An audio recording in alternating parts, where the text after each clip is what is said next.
Wow. I assume we're live. We are.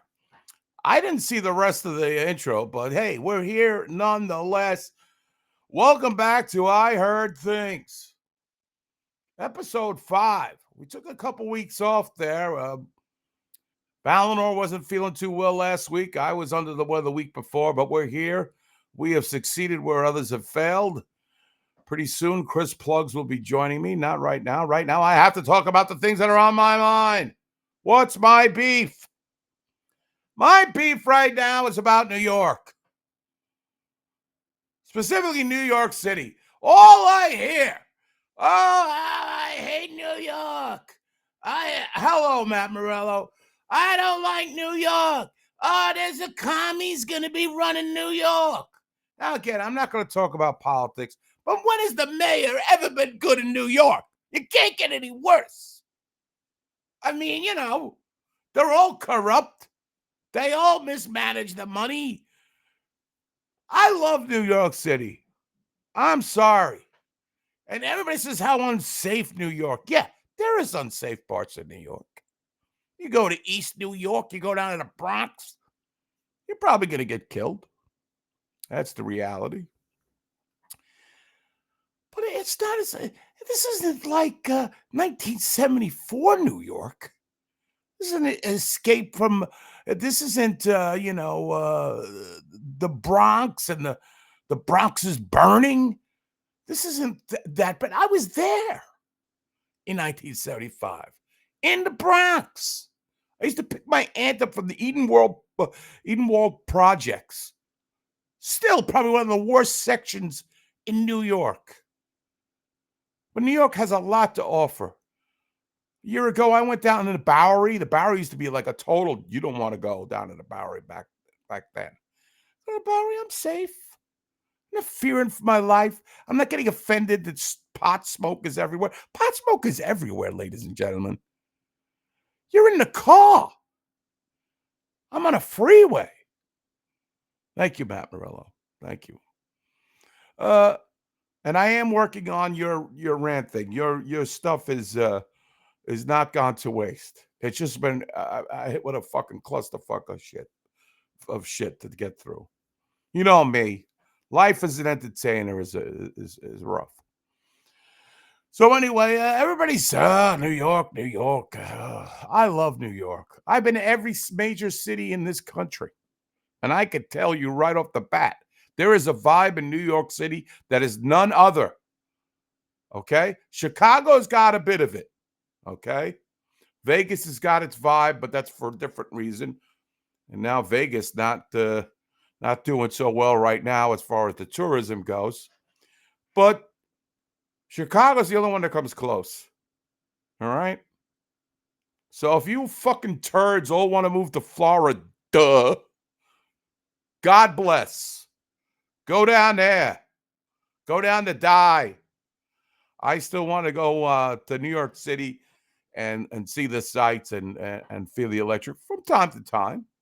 I'm an older gentleman now. I don't have the wherewithal to go to the city all the time, but I don't like you putting down. I got a certain amount of pride. What happened to 9/11? Didn't we have pride then? I don't know where I'm going with this. So that's the first topic I wanted to talk about. And Halloween is upon us. Was it tomorrow or something? I don't know. What's the Halloween etiquette nowadays? Are you allowed to? Now, I saw something about maybe I'll bring my guest on because I need clarification. I need Balor to help me out there. But there's like a special pumpkin for autism kids. I don't know. Well, let me bring on my guest first before we get into this. The great Chris Plugs. Chris, welcome to the show. Thanks for having me back, Ed. Especially after the debacle of last time. Well, listen, you have to. You got to go. We went through a little run through. We got the glitches out now. Now we're copacetic. Now we're ready to talk. And I want to start by telling you I fully agree with the New York and Chicago thing because I got family. We've talked about that. My New York heritage is absolutely as prominent as my ethnic heritage. You know what I mean? I am so blessed to have been from here during our era where we grew up with that. And it was a little bit more of the Wild Wild West back then. But Chicago's got a vibe, and I dig it. So yeah, no, Chicago, but I get it. I mean, you may have missed.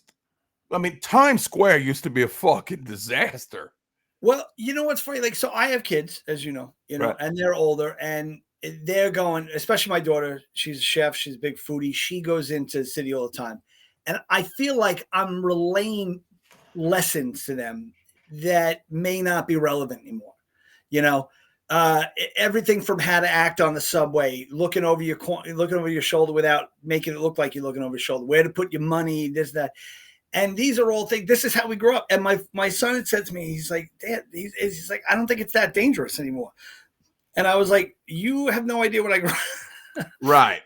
Just trust me. You know what I mean? And especially with my daughter, because it's two different lines. When you have a boy, you know, he might just get mugged. He might get one time or whatever. You know, you don't want no. My daughter might have something weird happen. You know, I mean, now anything can happen to anybody, obviously, but my daughter is not unattractive. You know what I mean? And she has very attractive friends, and that's who they roam with. And it's kind of like, well, you're just asking for it from our era. Right. You know, what are you going to do? This is the Brooklyn kid that's now on the lot. I mean, right. I knew the rules, you know what I'm saying? So it's just, but I'm very proud of my New York. And as you saw, I think when we were at the show, I was wearing the hoodie with the pigeon with the kicks, the Adidas kicks, and it says, I miss the old New York. And that's a movement from old guys that just kind of, it's more an anti-gentrification take. Right. That's more is really more where it's coming from. Because honestly, like, I was so funny when I grew up at, you know, coming out here, I remember hearing other kids from like, you know, Queens, and they'd be like, well, I'm from Queens. What are you going to do? And I'm like, what do you think they're going to do? They're going to beat the shit out of you and leave you in a field. Like, what the fuck do you think you are? But kids back then used to act like it was hard that they were from a borough or they were from Manhattan, right, you know, what have you. And that's just not the case anymore. Now I'm like, dude, your whole area is a bunch of, you know, friggin' pussies, because right. Yes. I mean, they're all hipsters now, you know. Yes. But I fully agree with the Chicago. Absolutely love my Chi-Town guys, and you know, I don't like the overall fear mongering of how bad the city is. I don't like that. I don't know where that comes from. I don't know if it's. And I don't want to dip into the political system. No, and that's the thing. It is a political response. Yeah, but it's a push to both sides with this play on it, the antithesis being this, and then they're into, right, you know, that's what they want. A lot of it is that they want you to believe that. Yet I have friends that travel here from all over the world, and then they hit me up like, oh my God, I love New York. It's expensive as hell, but everyone's so nice. I love when they tell me the New Yorkers are the nicest people. And I'm like, we are professional assholes. Right. We take pride in that. I always think of Ghostbusters, where he's like, it's every New Yorker's God-given right to be miserable. Right. And it's out that we're miserable. We got no time for bullshit. You know what I mean? And so do it. So I just, and also it's just, I don't know. I'm very proud of the city. And I think also when we went to the city back when, I look upon those days with almost like a badge of courage. Yes. That 100%. Being from Long Island, I was scared of that when I used to go to see shows in the city, and I would see these guys, the hardcore guys. I was scared of them because they were full. They were fucking jacked up. They had tattoos. They were like men when I was the same age. And I kind of got a respect for them. Like you like, you know, and you survived. Yeah. Whatever that was, you survived. You got into the city. You took the train. You took that. Yeah. And, well, you know, to this day, you know, like it's a thing passed down with lineage, because my pop on my father's side was, you know, a city of Brooklyn. We're all from Brooklyn and everything.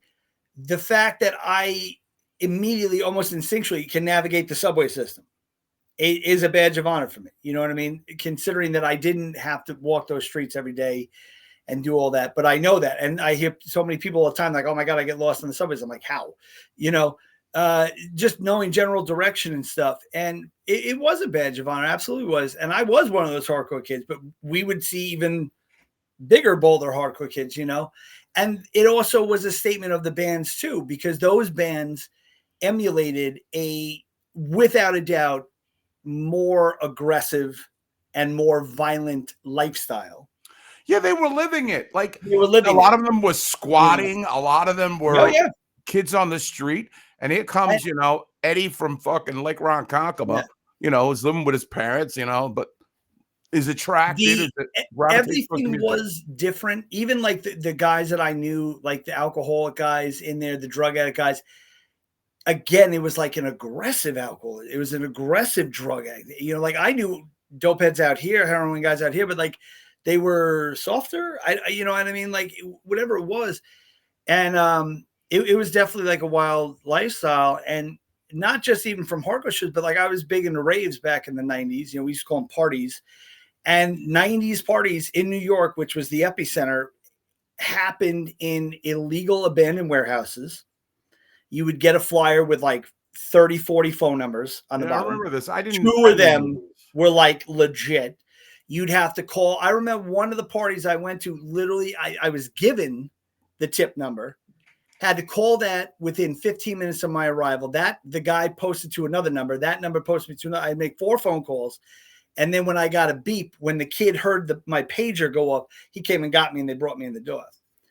All of this, by today's standards, reeks of I'm going to be eviscerated and my skin's going to be used. Right. They're going to be taking. This was absolutely any other Tuesday back in the day.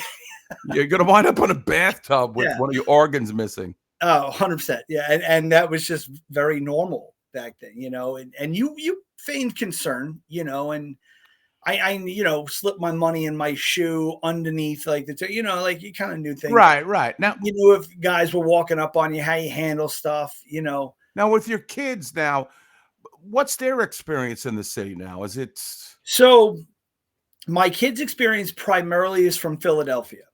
If I can kind of diverge, and the reason for that is because of the competitions, the Irish step dancing. Right. Our regional competition is always in Philadelphia. Now, I'm, a massive football guy. I'm a Philadelphia Eagles fan my whole life. Yes. Giants family, but I'm the Eagles guy, Yes, I know. So I've spent a lot of time up in Philadelphia, and I got to tell you, Philadelphia is just rocketing its way to hell right now. It is falling apart. Yeah. It's an old city. I mean, obviously. Oh, it's crazy with the drug zones and everything else. It's crazy. So my kids their first experience in the city was we did one competition in Manhattan. And then that same year is when we started going up to Philly. And that's been like 10, 12 years from that. My son has been, into the city a couple times. My mom did this like, let's get her, because she has me and my brother, let's get the sons together and we'll get the grandkids together and we'll do like a play in the city and, dinner and drinks and all that kind of stuff. So they went in for that. But again, that's like protected environment because my son definitely knows like, my dad is an old school city kid. Like we're good, and my wife's a bad bitch. I mean, she can handle her own. So, we're fine with that, going in the city. And that's one of the things that strengthened our relationship, so we did that thing. And then, as they've gotten older, my daughter goes to a lot of shows. And so she's in Brooklyn and Queens quite a bit. She's a chef. She spotlights at various restaurants in Manhattan quite a bit, was offered several jobs, realized the travel just wasn't where it needed to be. My son has the same kind of outlook I have. I have no invested reason to ever go back to Manhattan, but I will. Right. So I think you, especially being in the same age group, I think you might kind of know where I'm going with this. Like if back in the day, before eBay, before Amazon, before the internet, right? If I needed something, you wanted to say whatever, and it wasn't on Queens Boulevard, right? So you can get everything on QB, you went to Manhattan. You know what I mean? And especially me being into like independent movies, there were guys that sold that. If you wanted a niche thing, you niche had to go into Manhattan again. 100%. Yeah. 100%. Whether you went to action figures or whatever, there were specialty stores. Yeah. Absolutely. That you could go to in the city. And I, especially for me in the 90s, I was big into anime. And that was not what it is today. It's not that popular. You had to look.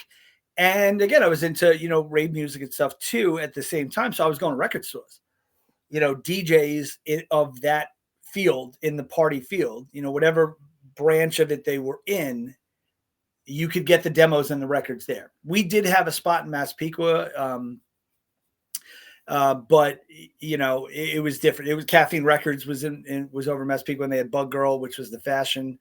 But if I wanted the clothes, you know what I mean? I want to look the representation. I love the way the 80s, 70s, 80s, 90s, we had labels, like, oh, you look at that guy. That guy's a dirtbag. That guy's a jock. That guy's a punk kid.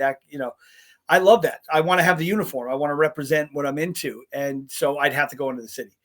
Now, you don't really know what anybody's into. I look on eBay. I look on fucking Amazon. I don't know why.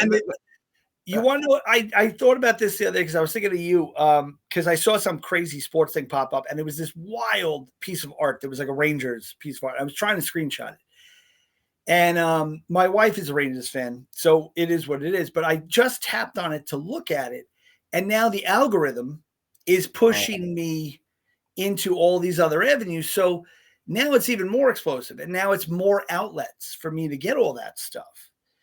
And that's yet another reason why I just, I'll go in for an event or something to that effect. I've been to Bowery Electric a couple times, different people I've known played there. But that's about it. I don't really go in much anymore, So, well, I just want to say, love it. Stop bashing New York, you stupid.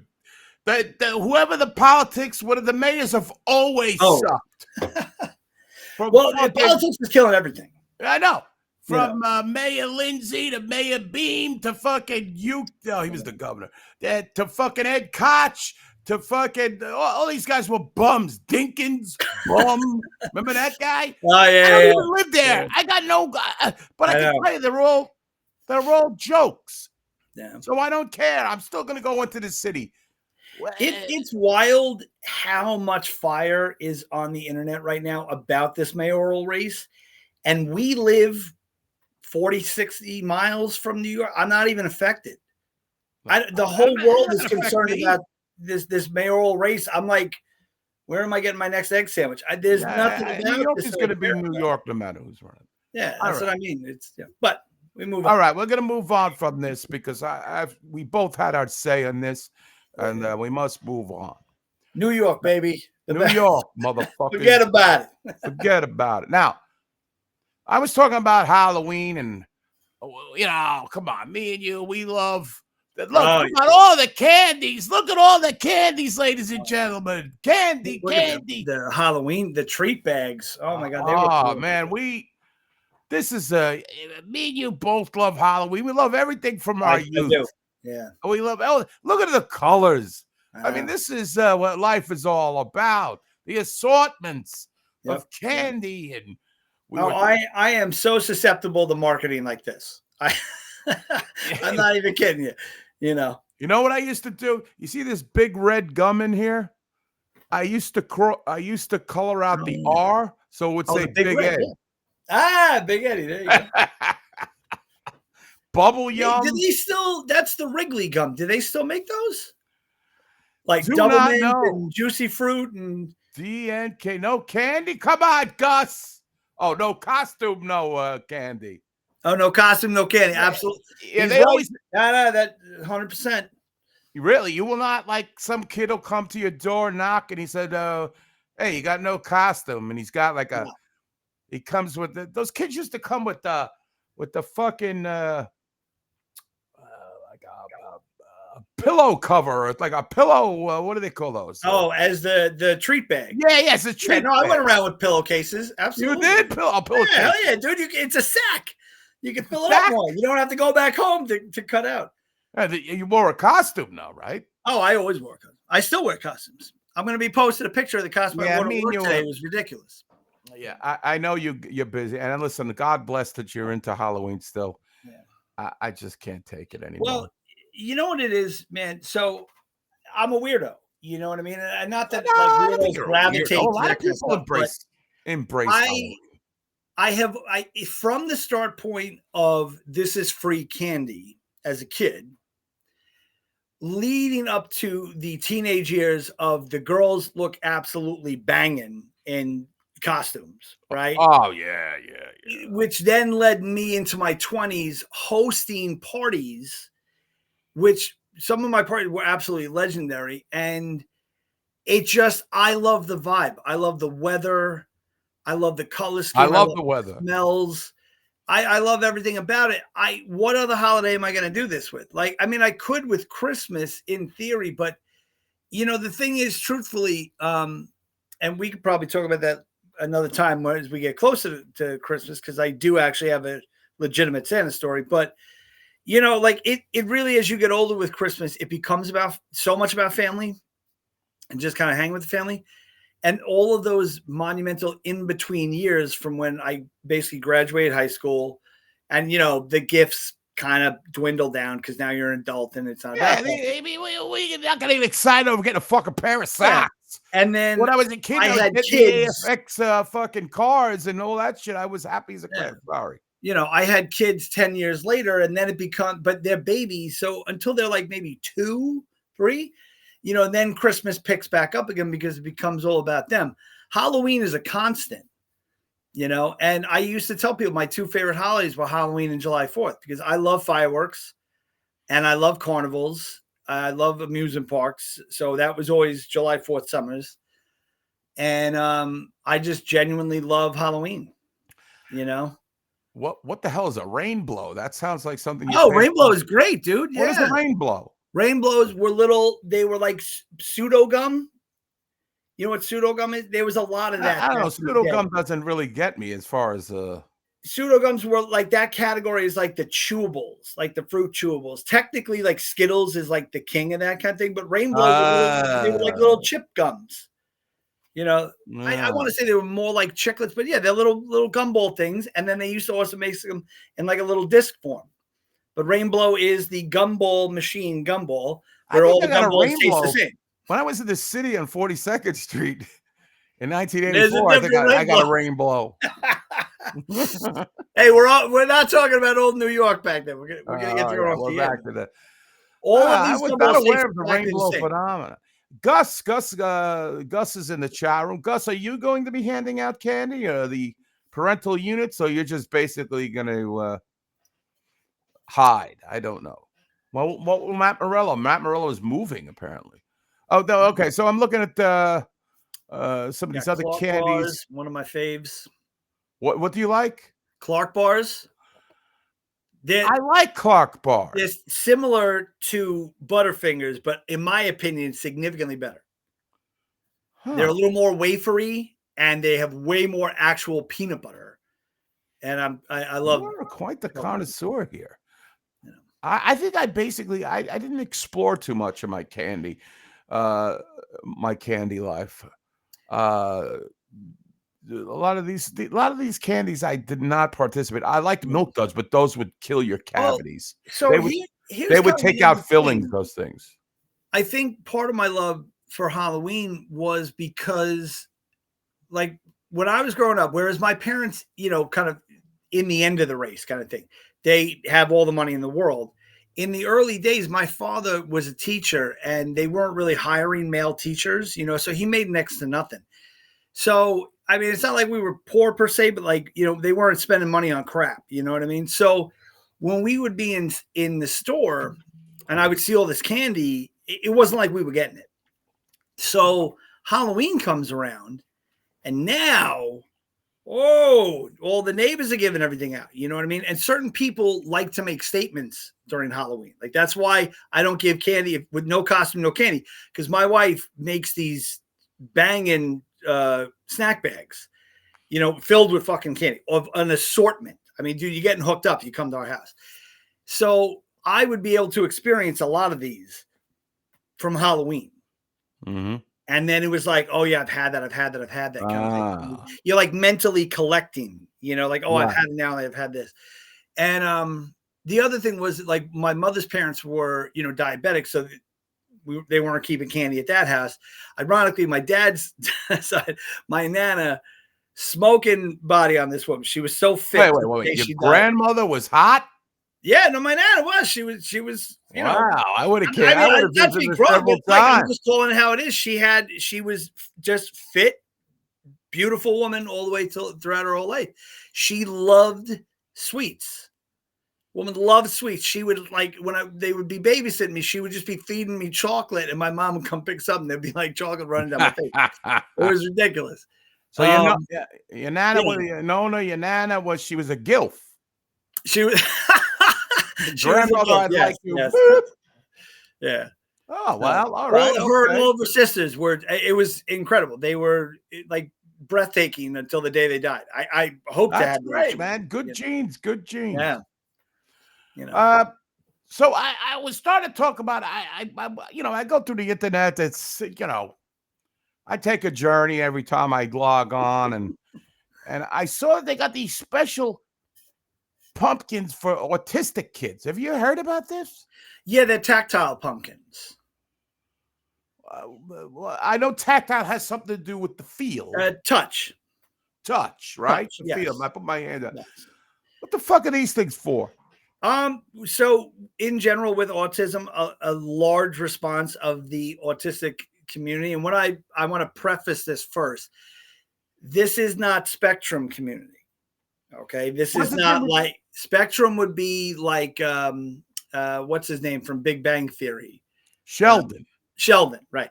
Like the functional guy in society that's like odd kind of thing, right? So you have two different types of the pumpkins this year. One is a representation, the blue color to represent. So when I see this, I know this kid's got. Yes, Well, why do I need to know this? Because they may act in a certain way. How much interaction? I'm just putting candy in here. What I have to have? I got to get to know the kid now. Well, no. What it is that if you are diagnosably autistic, you may have a paintbrush, like Dice said. You have some stimming issues. You have stimulatory issues or anything, which could cause what's stimming? A stimulation. Oh, okay. That's like if when you see them, this is the thing is that this generation has like muddied the waters with like spectrum versus. Can I ask you a question autism. quickly? But my cousin, R.I.P., when he used to watch sports, he would be rubbing his legs like uncontrollably, like this. Yeah, he's stimming. That's a stimulatory behavior. Everybody does something. Every human has a stimming like behavior. What I'm talking about is when my individuals, classically, like some of them will do this thing. I don't know if you can see me on the screen, but like I can see what you're doing. Or they do this kind of thing, or they start with the hands, or they rock. You know what I mean? And it's a fixed movement oftentimes that is just so repetitive all the time. And like they're doing that kind of, and when they get overstimulated, what happens is they just verbally express themselves or sometimes physically express themselves. And so the idea behind those blue pumpkins, that's pumpkin type 1. The blue pumpkins are to let there's different pumpkins now? The tactile ones I mentioned before, that's more for like private use kind of thing. I'll get in a second. This is so when they come to the door, you can kind of just, you can be aware and maybe like you lower your volume or, my volume action, whatever it is, you're just a little more concerned with where they are with that. The tactile pumpkins are for people with any intellectual disabilities. If you want to carve a pumpkin, right? Like you don't want to give a knife to, someone with an intellectual disability. It is eating a pumpkin. Yeah. So the tactile pumpkins are kind of like these, like that's the tactile pumpkin. Types. No, that's not a tactile pumpkin. That's just a kid chewing on a pumpkin. This is something I did as a kid. No, tactile pumpkins are they're kind of like Mr. Potato Heady. They have two sides and they have two different faces, and you can kind of pull out the eyes, and then it makes the eye sockets and those, that. But they're non-aggressive, like non. I don't know. What it is this: when we work with that population, the advocacy is that you don't do it for them. You guide them to do it. That's how they grow. Okay. So if I'm sitting there like, oh yeah, we're going to do, we're going to carve pumpkins. And then I bring in pumpkins, I whip out a bunch of knives and I have them all sit on the couch. And I just start chopping those things up. They've learned nothing. They've done nothing. They've gained nothing from that. But if you bring those pumpkins in and you let them kind of do it, then they can do it. And it's a sensory thing. And then this way, it's also non-harmful. You don't need tools. You don't need, so it's like that. But there's a lot of that. So the blue pumpkins are one thing. I know some people have like the porch lights that represent that there's an autistic kid in the house. This way, if police or someone come over, they even do that with dogs. Believe it or not, there's a certain, if you are training a dog for, let's say, like service, there's a certain color light bulb or like a little door thing to encourage you to not touch the dog, because service dogs need to be trained to act exactly as commanded. So that's why when you see the vests on them, it says, please don't pet me. I'm a service dog in training. They don't want to be pet, because the thing is they have to be trained specifically to respond to their owner. Their owner may be someone with an impairment, either deaf or blind, something along those lines. And if you just start going up like I do, like I full blown molest dogs. I love dogs so much. You're molesting dogs. I'm like, oh my God, who's a good boy? That's a nightmare for the trainers, because they need the dog to have a maintenance level of social behavior so that they are the same even keel when they are out in public versus in private, and they can respond to the owners that they're going to be with. And so they do have those things you can put on door, like your door, if you come to the house of a service. So this way you kind of know. They have a lot of stuff like that. There's stuff you can put out to let the cops know. As I continue this line of stupid questions, are there autistic dogs? I mean, the only thing, and I'm going to say this as an open statement, there is absolutely scientific proof at the moment that same-sex partnerships exist. I mean, male, female, etc. Within nature. As far as any level of neurological impairment, the only thing we really know is what we call just like preventative stuff. Certain animals can't get cancers. Certain animals can't have strokes or neural events. Certain dogs do have neural issues that we are aware of. Typically, they're the more violent dogs or the guard dogs.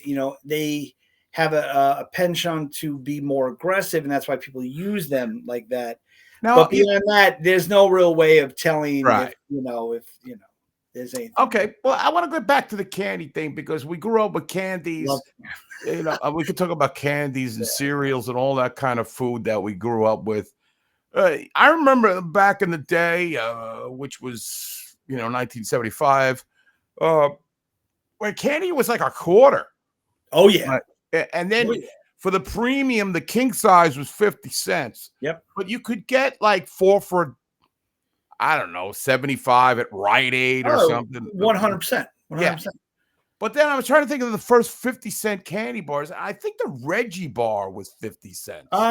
Probably. And then I think I could tell you this. It was definitely Hershey's was the first one to make the big jump for that. Oh, they marketably, they realized they could make money. And I could tell you what their first one was that was actually over 50 cents.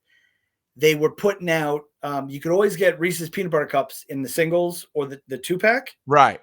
They put out the 3-pack. Oh, yeah, I do remember that. Remember the 3? And the 3-pack was 65 cents. Wow. So you're like, ooh, okay. But if you're paying 50 for the 2, it's kind of like, I'll go for $1. And that's exactly what it was. They eventually did away with the 3-pack and just immediately made the king size the 4-pack, and then kind of ramped up from there. Yeah. What's your candy of choice right now? What's your favorite candy right now? I don't eat sugar anymore. Oh, that's right. You're doing the Neanderthal diet. But carnivore. Carnivore. Sorry. But having said that, you mentioned Neanderthal before. I'm still on that. My favorite chocolate company in the world is Cadbury. They are, oh my God. Second to them would be Lindt as far as chocolate. My favorite candy bar is a whatchamacallit. Love a whatchamacallit. I love whatchamacallit. My God. It's got everything you need. Dude, whatever sorcery created that, it was Oh my God. And I remember the commercials. The first round of commercials had the grandmothers from the Where's the Beef in it. Oh, really? Yeah, Clarabella? they that's what was getting them, was that they did the thing and they're handing the case. This kid comes out, he's like, "Hey, grandma, can I have my chocolate bar?" And she's like, "Whatchamacallit?" And he's like, "Yeah, that's it." And they're like, "Wait, whatchamacallit?" And they Right, just right, right. give this back. It was a clever bit. And then he's like, "Oh," and then he goes and gets it, like, which was funny. He dragged the chair over, he climbs up, he opens the cabinet, like which every kid, back in the day Oh, did. yeah, that was a big And thing. he knew where it was. And then he was like, "Yeah." And you just see him unwrap, and then, and then his buddy comes over. He's like, "Hey, what is that?" He goes, "It's whatchamacallit." He goes, "Right, what's his name?" He's like, "Whatchamacallit." He's like, "All right, fine, don't tell me." And he just, and then that was it. Whatchamacallit is one of the only candy bars that was never obstructed. They never made it bigger. They never made it smaller. It's a standalone until about 8 years ago or something. They finally made a chocolate whatchamacallit. But it was just its own thing. And there it is. Oh my God. He's jonesing right now. Dude, it has everything you want in it. It's got the Rice Crisp, the caramel, a little bit of peanut butter. It's got the chocolate. It's fantastic. I was talking to Balinor early before Balinor, the producer, our awesome producer here. Before, do you remember the Marathon Bar? Yeah. The Marathon Bar was a marathon. There it is. There it is. Yeah. Wow, 15-cent marathon. Oh, off a 6-pack. I love these things. Yeah.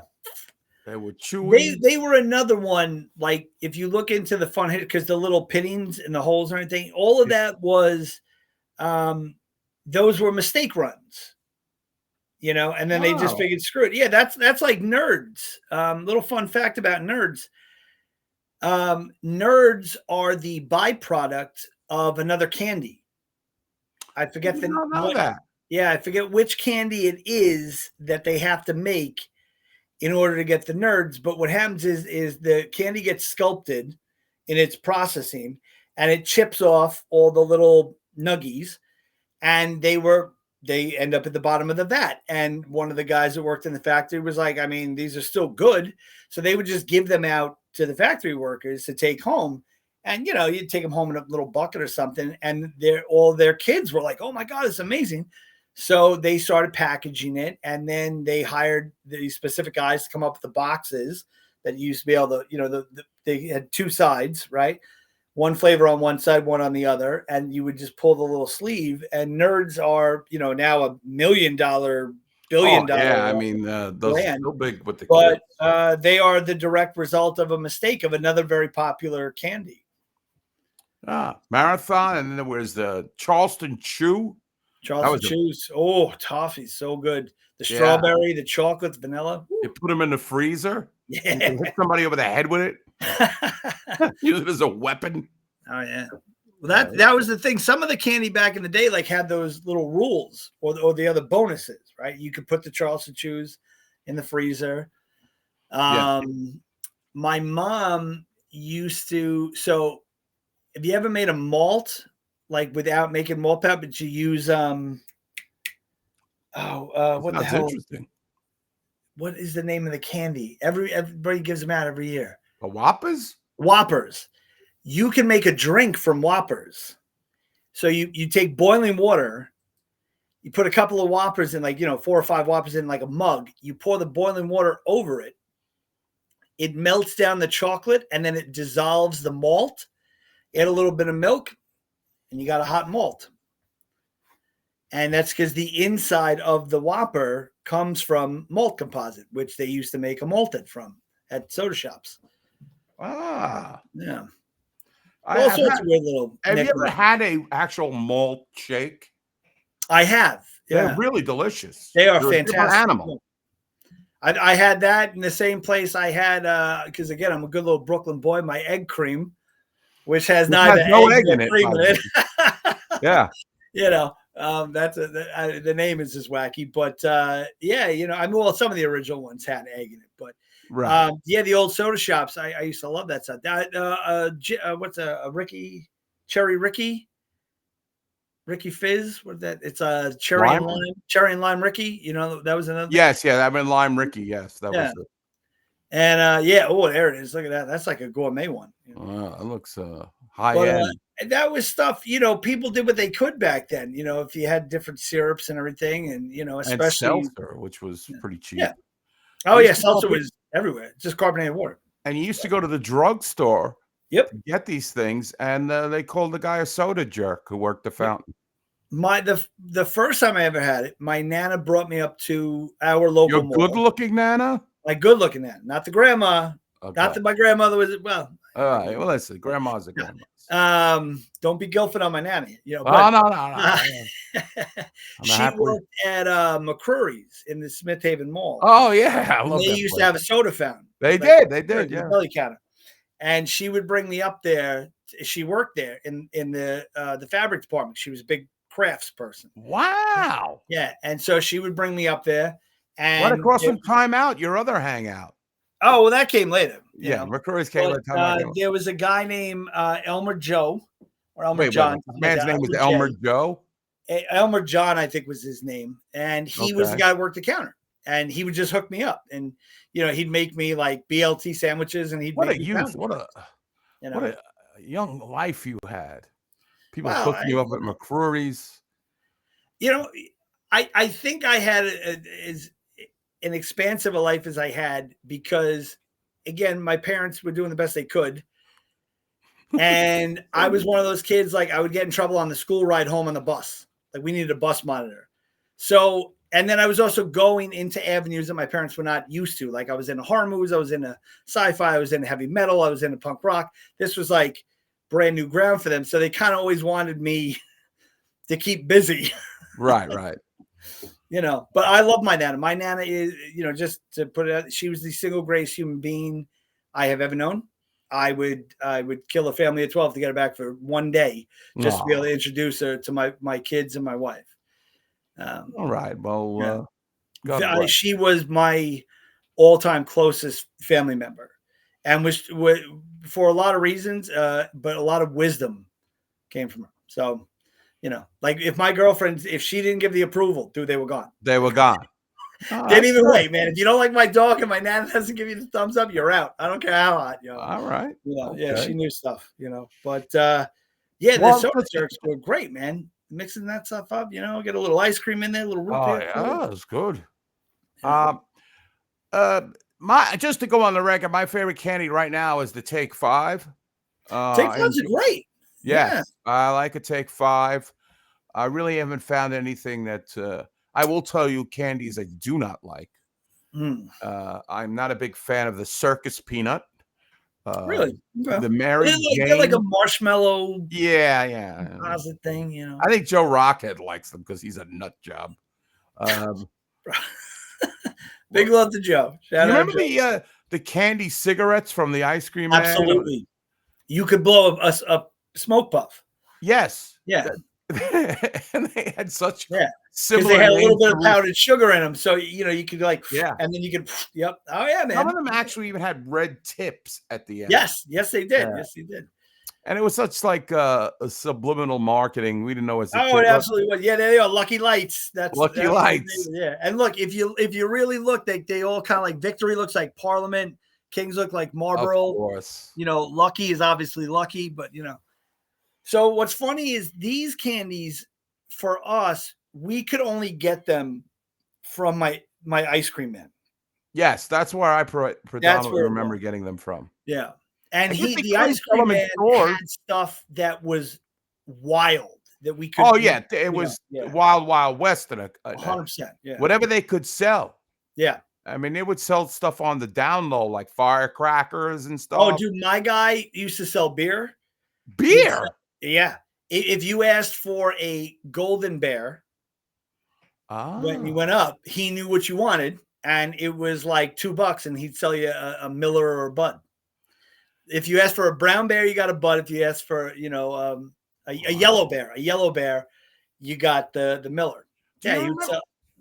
Wow, that I gotta say, you really had dude, he was this more guy, advanced neighborhood than me. He looked like Danny Trejo. you know, Oh yeah, the with guy the from long the Slayer hair, videos and the you know, mustache hanging down, right? yeah, And this, the Machete. mustache thing, He was playing Machete. metal, fucking hard rock, metal, glam rock all the time. Neon flashing lights.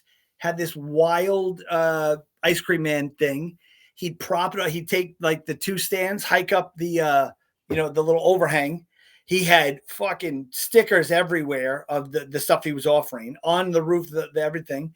And as kids, he was making so much bank from selling joints and selling beer that when we would go up as a kid and I'd be like, oh, I have 75 cents. He'd be like, yeah, man. And he would just take those 3/4, scoop his fucking hand into like whatever we wanted, and you'd get a pile of candy. Right. I would get my the Chinese, the fortune gum, in the little orange Oh thing. yeah. The Astro Pops, which is just straightforward sugar. That's just Right. like craziness.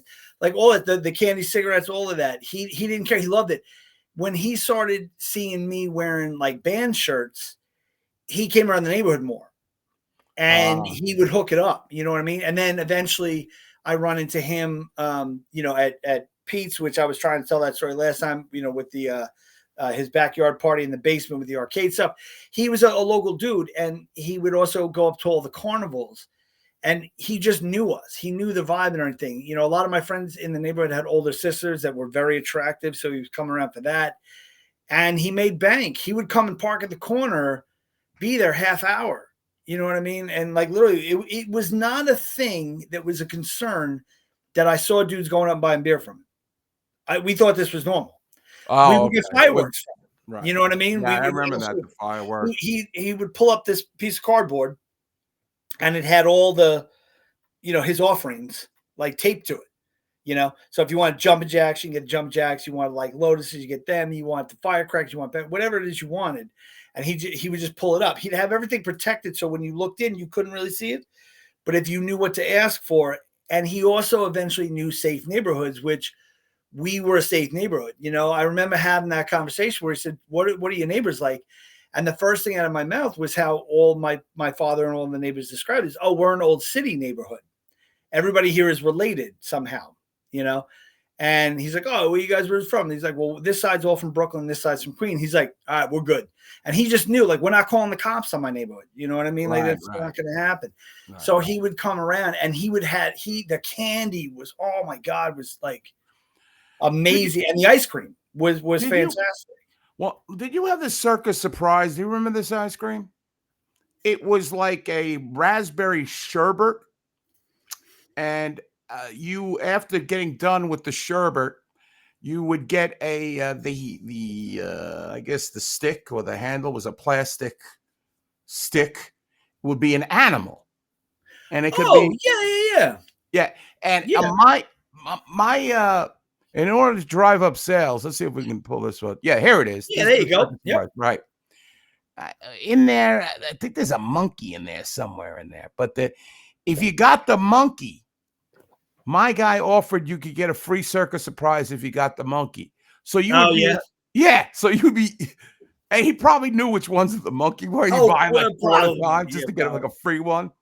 Yeah, the Circus Surprise. That was quite a good. Yeah, they were very inventive to make money. They were ice cream man, because they had to buy. The whole route thing was they had to buy all their stuff from a wholesaler at like crazy prices. Oh yeah, no, there's warehouses all over the place. One of my old paintball teammates, we called him Coffee Truck Eddie because he ran the coffee truck. He ran the Roach Code, and he needed help. And I was like, dude, I'll work for free. I don't give a fuck, man. I'll come help you out. Right. And we went, and he needed help with loading refrigerated stuff and all that. And those warehouses are mind blowing. Like you drive past them, you have no idea what you're looking at. And then you go inside and you see the intricacy of the amount of stuff. It's what basically I always see. I knew about those when I was younger. So when like Costco and BJ's came out, I was like, oh, I've already been here. Right. But wholesaler is similar but different, but yeah, man, they'd have to pick all that stuff up, and so they want to make that money. And in a lot of ways, I think that's why he started selling the beer. He didn't have to get it from there. Right. You could get a suitcase of bud and like, you make a bank on that. $2 a beer. Right. They don't give a fuck. You know what I mean? But I do like Miller High Life. You know what I mean? That's my Right. go-to lowbrow beer. It's $5.99 for a 6-pack. If you're selling that for $2 a piece, you just made that and more. You know what I mean? Right. So, but yeah, they had all sorts of craziness. You know what I mean? Those Fireball cinnamon gumballs, the big gumballs or anything, Jawbreakers. That was the And then first they thing. started coming out with remember the Pac-Man ice cream? They had Pac-Man Absolutely. with a gumball. Was it a Yep, gumball? with the gumball eyes. They went with was a frog too, as I Yeah. remember. Yeah, they had the frog. Yeah. Yeah, the frog was like a lime very bug. interesting, novel ideas they would come up with. Oh yeah, my guy used to sell those, the WWE. Oh yeah, I remember cartoons, those. right? And if you got Macho Man, he'd give you a free one, or he'd give you an ice cream of your choice or free candy, something. Wow. Because they came with like a little card coming, and you had to, he'd take the card back, but whatever. But he was a big wrestling guy. I was a big wrestling guy back in the 80s. Again, they were like the real life superheroes back then. And Macho Man's always been my favorite wrestler. So I was like constantly like debating, like, oh, I want the free ice cream, but I really want the Have card. you ever heard of Dan Soder? Dan Soder. He's a comedian, actor. He does a Macho Man impersonation. I would like to look him up. Yeah. He does a pretty good one, but I want an expert to give me your opinion on him. Check him out on YouTube. Yeah, I will. I do a lot of impressions. I'm not going to start that ramp up. Wow, you're a man of voices and twist ups, and I respect guys that do impressions. He does. He's good. He's a good actor too. He was in the show Billions. Oh, I know of it, but I've never seen it. Okay. Yeah. All right, let's switch gears. Let's talk about some music here. In the upcoming weeks, I'm going to talk about a couple of books that my hair is falling out as we speak.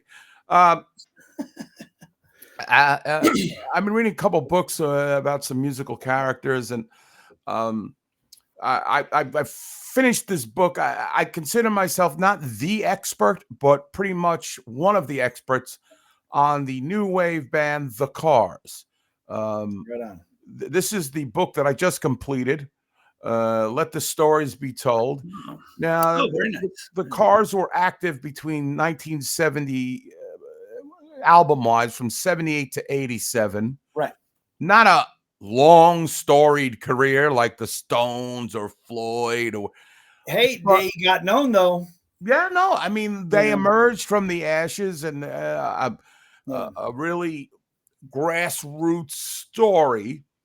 And this book, I find, is the definitive telling of all the personalities, because there is a throng of fans out there that, I guess, for every group, I'm sure, like groups like, I don't know, Gene Loves Jezebel, I'm sure they've got fans, or sometimes a band will come along at a juncture of your life, and you stick with them, and Oh, absolutely. Right. Absolutely, yeah. I mean, are there any like maybe bands that I wouldn't associate with you? Like, I know you're into different types of music, but like a band that I would not.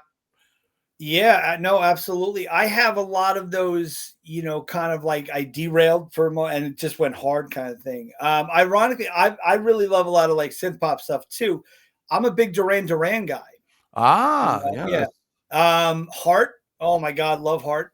Really? And one of my favorite things about the Christmas season is my beautiful angel, Miss Carpenter.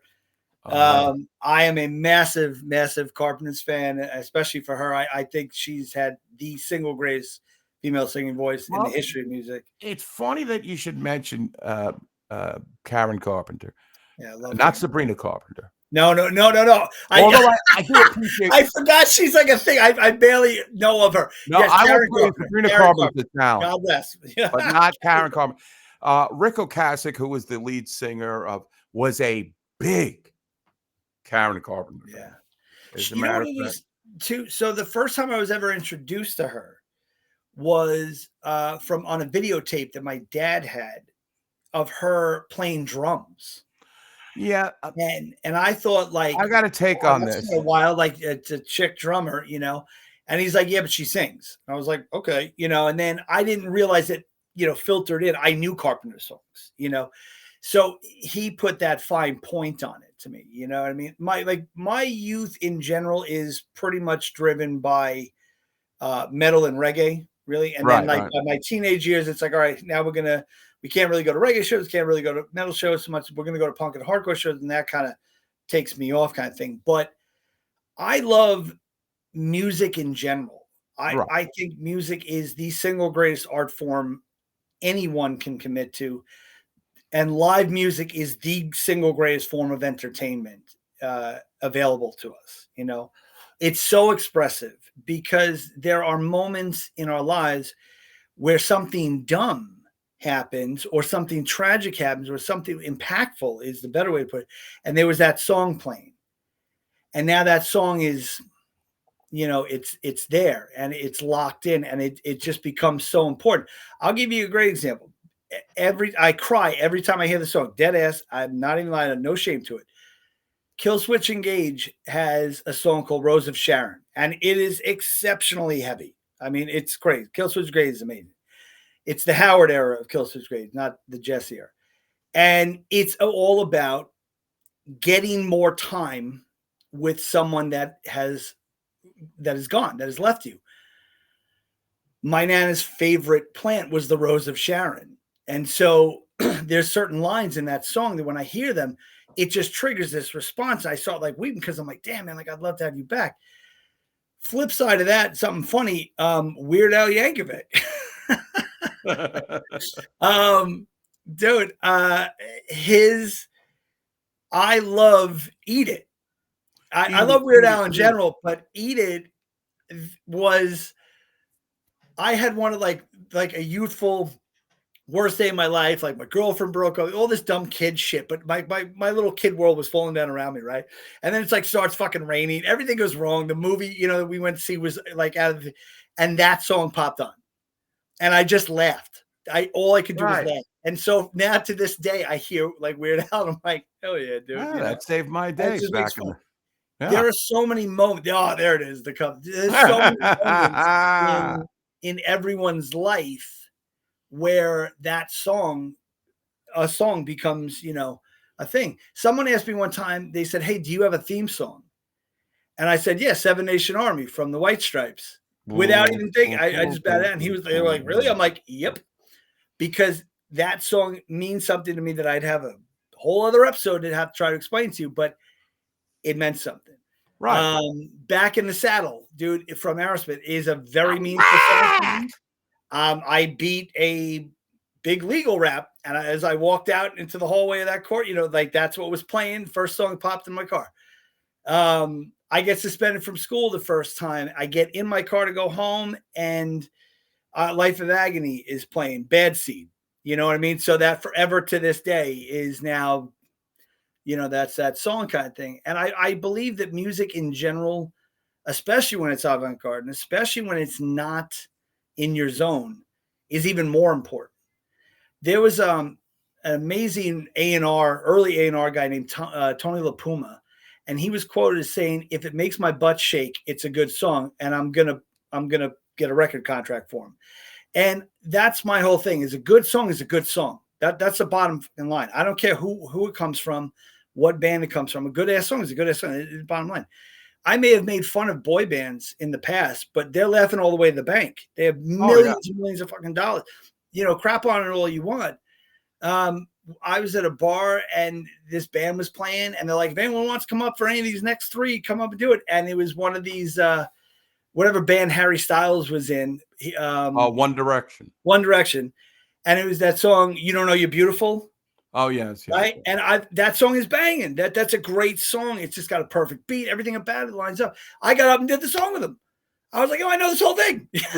Like, you know, it's great. But I like the odds. I like the odd and ends, little, the weird kind of trinket music and everything. Like I said, finding out you like the Cars. That's tremendous. You know, that definitely deepens my respect for you and everything with that. Well, I know. No, I mean it because I know too many people that are pigeonholed. Like, without a doubt, I have friends in various scenes. You know, I got a buddy who listens to DJ music, like freestyle. That's all he listens to. He will not variate, dude. I think you have to have an eclectic music style. I'll give you a great example. Joe Rock.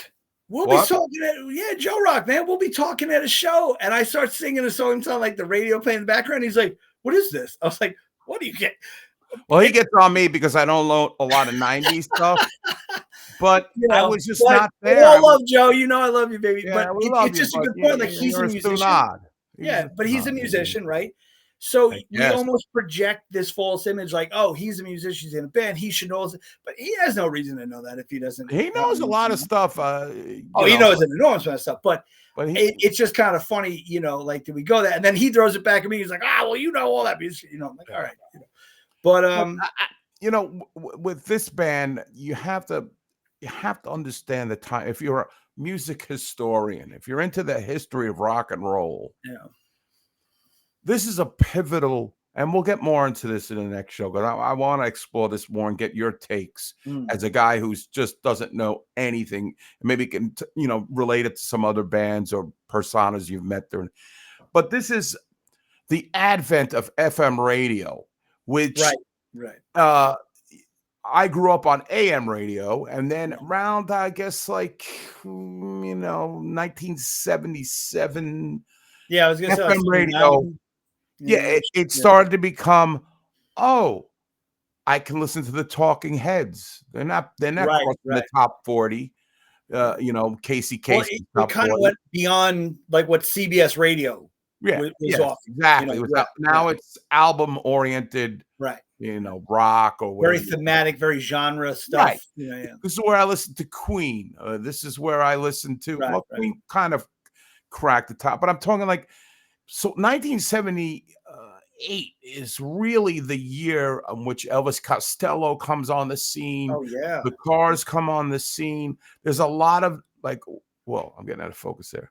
There's the Cars later in the years. The man himself right in the middle. Yes, R.I.P.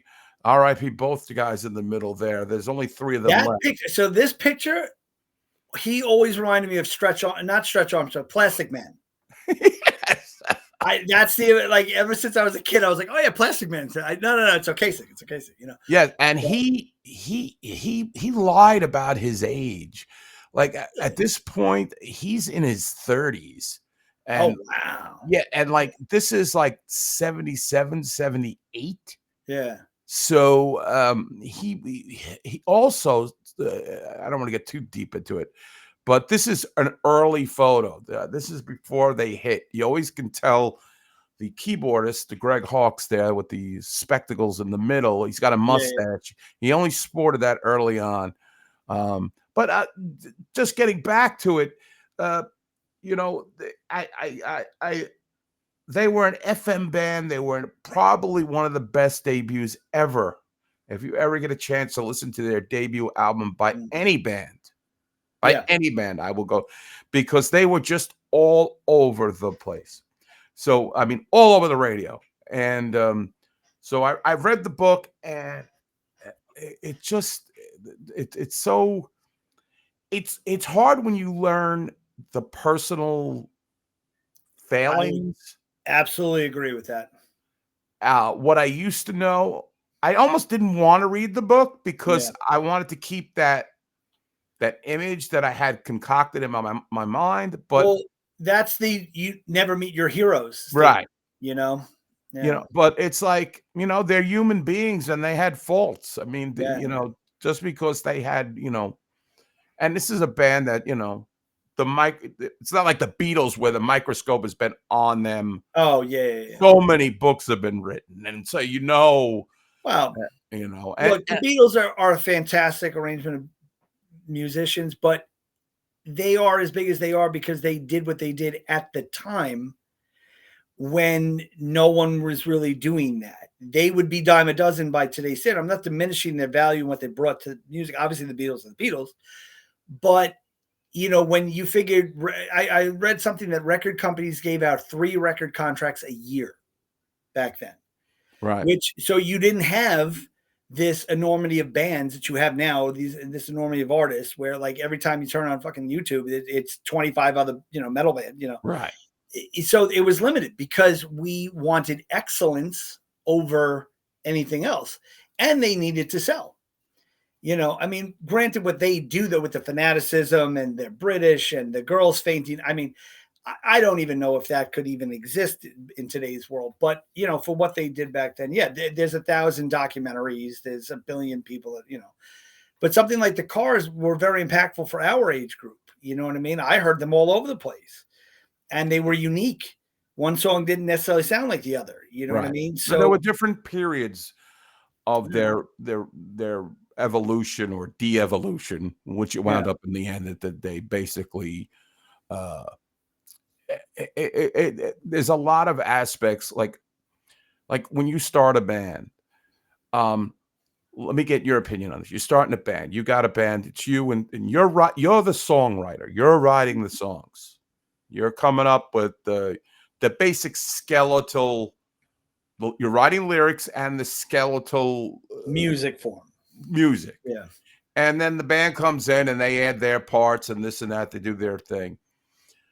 Would you be a guy that say, "Listen, let's split this equally. Let's." So interesting, very interesting question, and I can absolutely answer that completely. So I was in a band. I've actually been in two bands. Okay, I didn't know Um, that. I am not as well equipped skill wise. I'm a better drummer than anything else, but even then, I'm mediocre. So I always did vocals because I knew what I wanted to say. Hmm. So I always left it. You write the music, I write the lyrics. That's it, right? And I always assumed that was the pathology of every band. So it was kind of like mind blowing to me growing up listening, especially like Anthrax is one of my all time favorite bands. Knowing that Scott Ian writes all the music and the lyrics, I was like, holy shit. You know, when you find out who in the band is doing the writing, I'm saying to myself, why would you want to be a singer in a band that you don't write the lyrics? You know, like it's Right. your voice. You want to do it. Your expression. Yeah. And then I found it like with Alice in Chains, it was the same thing. Jerry Cantrell writes everything. Oh. And so I was like, oh, that okay. But like Lane sings it with so much love and in that And heart. soul. He's a vessel. Oh He yeah. Yeah. So I think it's would I be available to sing someone else's lyrics in a band that I was with? For me, no, because I wouldn't want to see myself personally in that position. Not that it needs to be about me, but I have also seen other people's writing sometimes. Like it's sometimes some of the other band guys would bring me stuff, and I'd be like, But when I'm asking you you, know, I guess the question I'm asking you, monetarily. oh, money wise. So Monetarily. okay, that's in it. I genuinely believe the players should be getting the most amount of money. Okay. You write the lyrics, that's fine, but the workload is happening in the band. But It, I'm coming up with the bare bones. I'm just playing. I'm doing. I'm playing devil's advocate. I've come out with the melody. I've come up with the chorus, oh well, then and yeah, I've played you this on deserve, acoustic guitar, and yeah, I've got the lyrics for the song, and I submit it to the band. right, right. Well, I I mean, mean, in general, I think royalties should just be split equally. You got five members, you divide by five. I mean, right, that's the bottom line for that. But if I know where you're going with this, because it seems like with a lot of these bands, they get bigger, and then all of a sudden there's writing stakes. right, It's a little tricky. If you created all of it and then they just sort of brought in a little bit to refine it, it's still your song. You're still that guy. You know what I mean? Because you could still bring that skeletal form to another group of players and you'd still get a final product. right. And they have, again, you're providing the, you know what I mean? Like you can't pay someone who puts, two chefs in the kitchen. One guy actually puts all the ingredients together. The other guy just puts it in the oven. You know, you can't pay the dude that just puts it in the oven as much as the other guy. I don't know if that dynamic exists on a lot of lower local Yeah, I don't think it does. I don't think money ever really but comes into I mean that's the reason we have Megadeth and Metallica.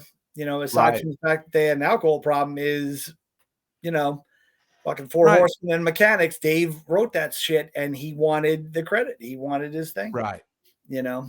I think the reason I asked that is because in the Cars, Rick Ocasek had, maybe 6 or 7 bands that he wrote Yeah. songs for that were unsuccessful. Right. And when when the Cars hit, he was the sole songwriter. He was the sole publishing rights. None of the other band members were credited with anything except the Oh, keyboardist on like one song. yeah. So the financial disparity grew so large. And Yeah, then, they're not going to deal with that. right. And what happened is out of just, I don't know, maybe just not wanting to cause friction, they never confronted him. Right. Well, you got the Misfits, same scenario. You know, you got Danzig writing everything. White Zombie, Rob technically writes everything, right? You know, or eventually started doing that, took it away. You know, and so what you're doing is you're saying to yourself, all right, I'm a bass player, I'm a drummer, I get paid to tour around the world. Do I want to rock the boat for he gets 3 points, I get 1? Some people do, some people don't. It's what split Journey up in another, you know what I mean? He wanted a little, you know. I don't know what that's like, because the thing is, the bands that I know legitimately happened organically. They all kind of knew each other. I think like it happens when you put that ad out and you're like, hey, singer needs bands, and then you get guitar from over here and the drum from over there and then the bass one, and no one knows each other, but you're capable of forming that. You start to get different, you know, stakes and claims, you know what I mean? Right. Whereas, you know, it doesn't so much happen in like punk and hardcore. I've never known a band that's broken up over money in that. I'm sure they have. Yeah, it's not much money made. You're a bunch of bass rate shitheads from the same high school that all skate together, and you're like, fuck it, let's do a bit. You know what I mean? That's how that happens, you know. But I think with actual bands, I'm always surprised when those kind of groups come together like that. When it's like, oh yeah, no, we put an ad out, and this guy just came in, and this guy, you know, I mean, look at Motley Crue. That's what's going on with that. Mick was over here, Nicky was over there, and they put the ad out. They didn't know each other. They kind of knew each other a little bit, you know, 1 or 2 of them did, but over enough time, you get enough success, people start putting stakes in that money. You know what I mean? Money divides everybody. Money divides families, you know. But I could see also with the Ocasek thing, if he's had failure, boom, success, but it's not just success. This is like Cars level. You know what I mean? Like he's there. Dude, that's 7 million albums sold. And you've been broken all of those other times. That you're claiming that's your music. That's the bottom fucking line. No matter who played anything on anything, that's your thing. That's yours, and you're claiming that. That isn't exactly how it is or how it should be, but I mean, I could see that happening. Absolutely. It's like I mean, again, and you got people, you know, he sings most of the songs. He's the you know. It seems like, again, I'm going to go into the next show, and I hope you're with me for the next show or wherever I want to go into depth in this, because I think a lot of people will be interested, because you've got, you know, you could relate to other bands, but I may not know the history of it. I am a Ric Ocasek devotee. I am unabashed. I thought my interactions with him in real life were like you said, we were talking about never meet your heroes. They were just as I thought they were. I mean, he is. He's very what he was. He was. Yeah. I mentioned that before the show. Like I shook his hand at CBGB's one time, but was not a dick. He was very forthcoming, very cool. You know, apparently, he was authentic. Yeah. But then now I find out, well, maybe he wasn't to everybody. But we'll talk about that later. We're at the end of our show here, Chris. Once again, oh man, that went quick, man. Hour and 15 minutes of straight chat, Halloween candy. Well, at least we got it this time, because last time we. Oh yeah, we did good. We did good with the 10. I know Joe Rockhead.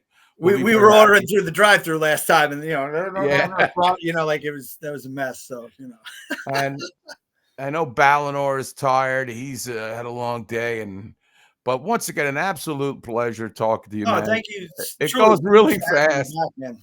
and I appreciate you making the time, just to shoot Oh, the shit always. with me here on iHeart. I'm here for you, brother. You Yeah, know? I know. It's just like we're hanging out at the Yeah, shows talking, yeah. and I mean, I love comeback. If your audience is good with it, man, they're all fired up in here. they're all like, "Oh, So, fuck that guy," you know. no. You know. Trust me. If you were a dud, they would tell. Yeah, Well, thank you so much, Chris. Thank you so much, Balinor. Once absolutely. again, you pulled up all the topics, and thanks for all the graphics and your help. And we're going to get more into this, and I want to try to get the author on the show. In the show, wow. Yeah, I'm going to reach out to him. I'm friends with him on Facebook, Oh, and cool. he did a lot of he did exhaustive research. I Yeah. had a chance to meet him. I went up to Boston to when he had an autograph session, not an autograph, but a book signing session with two of the members, and I got to ask questions to the members and stuff. Oh, Yeah, that's cool. I'm like I have an insatiable appetite for any knowledge. Yeah, I don't know why, but it's still learning is one of my power. hobbies. Knowledge is power, man. Last thing I'll say here, my favorite character, one of my favorite movie characters is the Merovingian from The Matrix. Oh, he yes. is an information guru. And I just click with that. You know what I mean? When you come to me, I want you to come correct. I want to have an intellectual back and forth. When you come to me with nothing, you have nothing. You have no power. There's no conversation here. I motivate to intelligent conversation and everything. I love learning. I love knowledge. I was fascinated to find out you like the cars. Really, it does. I meant it. It elevates you, and I like talking about the non-predictable topics that people have, like, Yeah.